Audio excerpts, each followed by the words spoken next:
Good morning, my name is Steven Loera, and this is my presentation on my first day of class.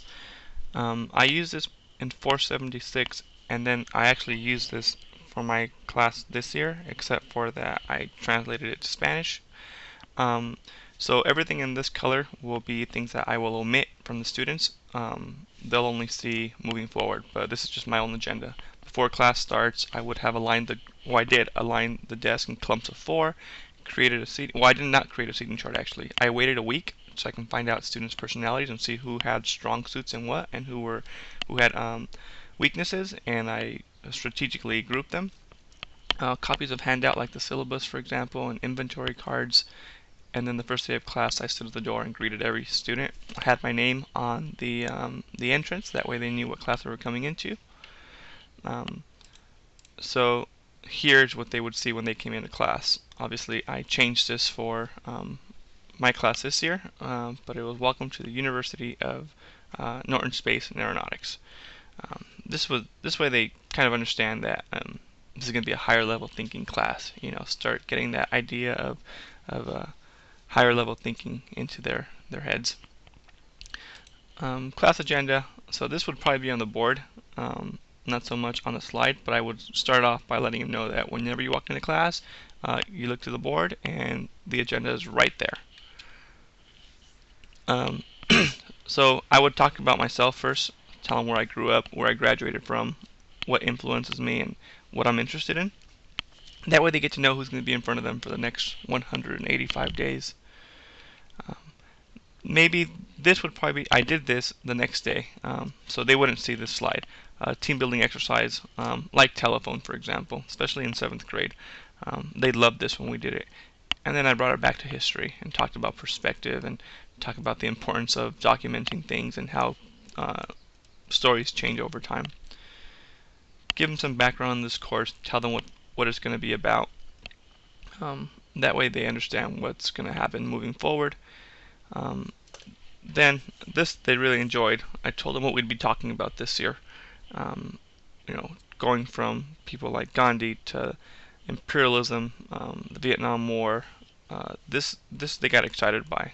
They started asking me when we'd be covering certain subjects as I went over the pictures. So this is something I'll be using every year, I think.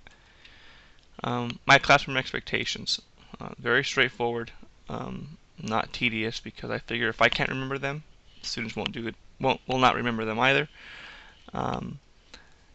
And I've highlighted and underlined some of the more important aspects, respect, for example, and being on time and ready.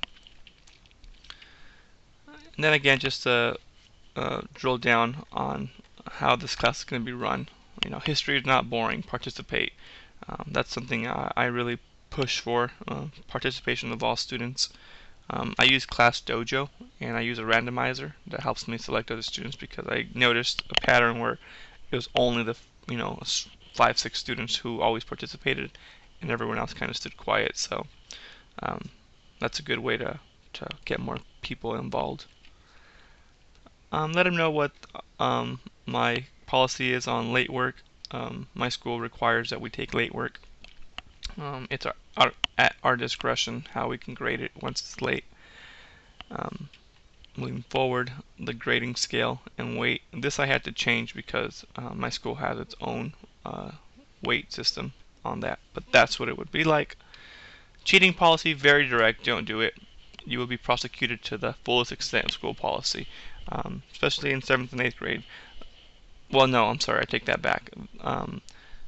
Cheating policy for 7th and 8th grade, I had to give them a handout, and then we took 2 days, so each teacher got like something to go over, and mine was cheating policy, so I had a handout for my students. We had a PowerPoint, because some didn't understand the concepts of plagiarism, for example. In the higher grades, though, this is what I would be using. And then I like that picture that I included, reach for success, not the answers. Lastly, we'd end up with a snowball fight. So this is where I separate students, and then they write down a piece of paper, and then they throw it across the room.